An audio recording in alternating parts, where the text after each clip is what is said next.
Anugerah dari Tuhan Yesus Kristus, kasih setia Allah Bapa, itulah kiranya menyertai kamu sekalian. Amin. Firman Tuhan di pagi hari ini tertulis di 2 Timotius 4 ayat 8. Sekarang telah tersedia bagiku mahkota kebenaran yang akan dikaruniakan kepadaku oleh Tuhan, Hakim yang adil, pada harinya. Tetapi bukan hanya kepadaku, melainkan juga kepada semua orang yang merindukan kedatangannya. Demikian firman Tuhan. Selamat pagi dan salam sejahtera untuk kita semua. Bapak Ibu saudara terkasih, satu fakta yang harus kita terima dengan iman, dengan hati yang ikhlas, bahwa kematian itu pasti.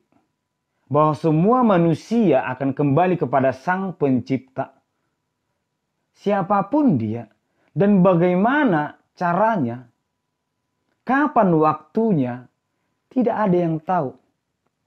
Ada yang meninggal ketika masih kecil, masa remaja, dewasa, ada pada masa tua.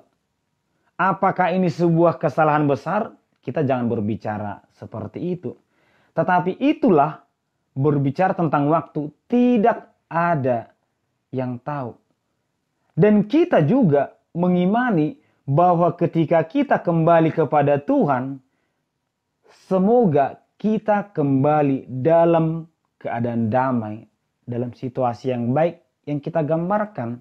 Karena apa? Melihat kenyataan yang terjadi, ada saja orang yang menghadap Tuhannya dengan cara dan keadaan yang tidak benar.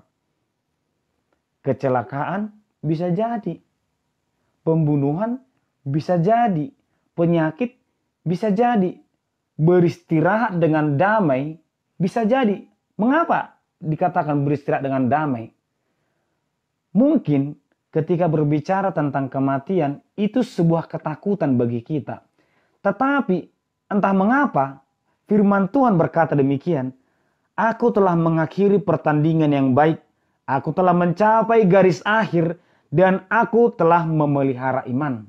Kita bayangkan orang tua berkata demikian. Aku sudah siap menghadap Tuhan. Aku sudah menjalankan tugasku. Mengapa dia bisa berkata aku sudah siap?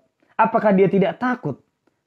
Apakah Paulus atau Timotius mengatakan aku sudah menyelesaikan tugasku? Inilah orang beriman.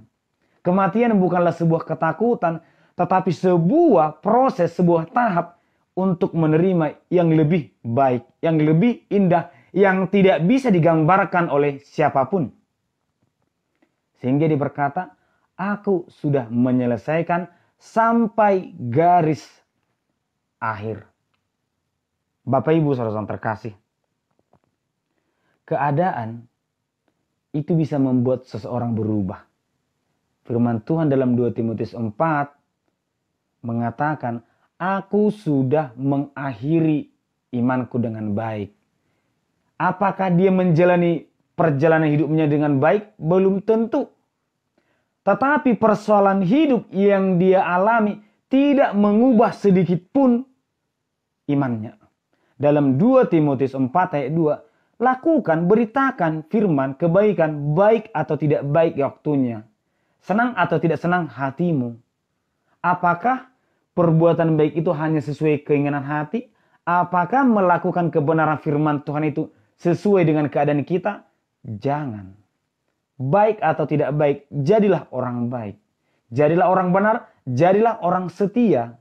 Demikianlah Paulus juga melakukan pemberitaan firman, baik atau tidak baik waktunya. Apakah kedekatan kita datang kepada Tuhan hanya jika keadaan kita sangat baik? Itu salah. Apakah kita datang kepada Tuhan ketika ekonomi kita membaik? Itu salah. Tetapi datanglah kepada Tuhan kapanpun, bagaimanapun keadaannya. Karena Tuhan mampu mengubah segala sesuatu. Sehingga firman Tuhan berkata, Tuhan sudah mempersiapkan mahkota kepada aku. Kepada orang beriman. Artinya, ada upah bagi orang yang setia. Ada upah bagi orang yang benar. Oleh karena itulah, apa yang dipikirkan Paulus? Kematian bukanlah meninggalkan apa yang di dunia ini. Aku tidak sedang meninggalkan sesuatu yang berharga. Tetapi aku sedang menerima sesuatu yang jauh lebih indah. Berbeda. Jadi bukan ketakutan lagi, tetapi sukacita. Nah, di kalimat terakhir firman Tuhan berkata, mahkota itu bukan hanya kepadaku, tetapi kepada semua orang yang menantikannya. Kita adalah orang yang mengenal Tuhan. Mari beritakan kebenaran itu, kebaikan itu kepada semua orang, agar mahkota itu menjadi milik semua ciptaan Tuhan, menjadi milik semua orang yang merindukan kebaikan. Kita menjadi berkat, kita terberkati sekarang dan pada waktunya nanti. Amin, kita berdoa. Terima kasih Tuhan, di pagi hari ini firman-Mu yang begitu indah mengingatkan kepada kami bahwa hidup ini adalah menjalankan pertandingan sampai garis akhir. Kami percaya Tuhan, hidup kami akan terberkati bersama-Mu. Dan biarlah kiranya Tuhan kehadiran kami juga menjadi sumber berkat, agar mahkota yang Kau janjikan bisa diterima semua orang. Di dalam nama Yesus Kristus kami berdoa. Amin.